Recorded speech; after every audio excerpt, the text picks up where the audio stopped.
మా మీద ఇంతెత్తు అంతెత్తు లేచే ఇక దొరల పాలనని మొన్నటిదాకా విమర్శించిన వాళ్ళు ఈ నయా దేశ్ముఖ్ పాలనలో వాళ్ళ కాళ్ళ దగ్గర దళితులను బీసీలను కూర్చుండబెట్టి మంత్రులను సాక్షాత్తుగా ఉప ముఖ్యమంత్రులను మంత్రులను వాళ్ళ కాళ్ళ దగ్గర కూర్చుండబెట్టుకుంటున్నటువంటి ఈ నయా దేశ్ముఖ్ పరిపాలన నిర్వాకాన్ని ఎండగట్టాలని చెప్పి మేధావులందరికీ కూడా నేను విజ్ఞప్తి చేస్తూ ఉన్నా. ఎన్నడూ ఇట్లా లేదు, ఇది ఒక కొత్త సాంప్రదాయం.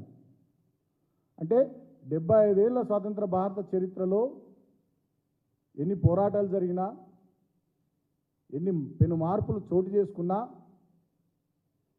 ఇక ఈ నయా దేశ్ముఖ్ల రక్తంలో అది ఉంది కాబట్టి మీరు గట్లనే ఉండాలి, ఇక మీరు దళితులు అంటే గింతే, మీరు బీసీలు అంటే గింతే. ఆయన అన్నాడు కదా రేవంత్ రెడ్డి గతంలో ఒక కుల సంఘం మీటింగ్లో పాల్గొని, మేమే పరిపాలన చేయాలి, మేము పాలించేటోళ్ళమని మాట్లాడిండు రేవంత్ రెడ్డి గతంలో. మీరంతా ఎస్సీలు బీసీలు పాలించబడేటోళ్ళు, పాలించేటోళ్ళం మేము దేశ్ముఖ్లము అని చెప్పి గతంలో మాట్లాడింది రేవంత్ రెడ్డి. ఇవాళ ఆచరణలు చూపిస్తూ ఉన్నాడు. మీదికి చూడనేమో ప్రభుత్వంలో భాగస్వామ్యాన్ని కల్పించినట్టు, డిప్యూటీ సీఎం ఇచ్చినట్టు, మంత్రులు ఇచ్చినట్టు, ఏదో పెద్దపీట వేసినట్టు మీదికి చూడ.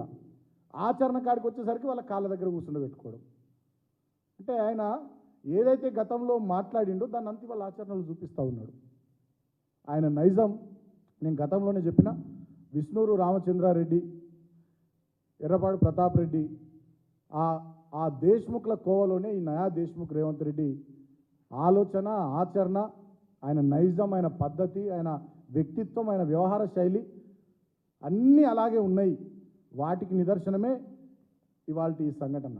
ఇదేదో ఆషామాషిగా జరిగింది కాదు, అనుకోకుండా జరిగింది కాదు. నేను కాంగ్రెస్ పార్టీలో ఉన్నటువంటి దళితులు, బహుజనులు మిమ్మల్ని కూడా స్పందించాలని కోరుతా ఉన్నా, పార్టీలో ఉన్నటువంటి వాళ్ళని కూడా స్పందించాలని కోరుతా ఉన్నా.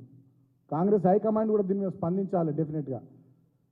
కాంగ్రెస్ జాతీయ పార్టీకి అధ్యక్షుడిగా ఒక దళితుని పెట్టినామని చెప్పి మీరు చెప్పుకోవడం కాదు. మరి ఇక్కడ దళిత ఉప ముఖ్యమంత్రికి ఈ స్థాయిలో అవమానం జరుగుతూ ఉంటే, మీరు మీదికి కూడా బొమ్మల్లాగా మా వాళ్ళని పెట్టుకొని ఈ స్థాయిలో అవమానిస్తూ ఉంటే ఏందన్నట్టు ఇది ఎటుపోతుంది?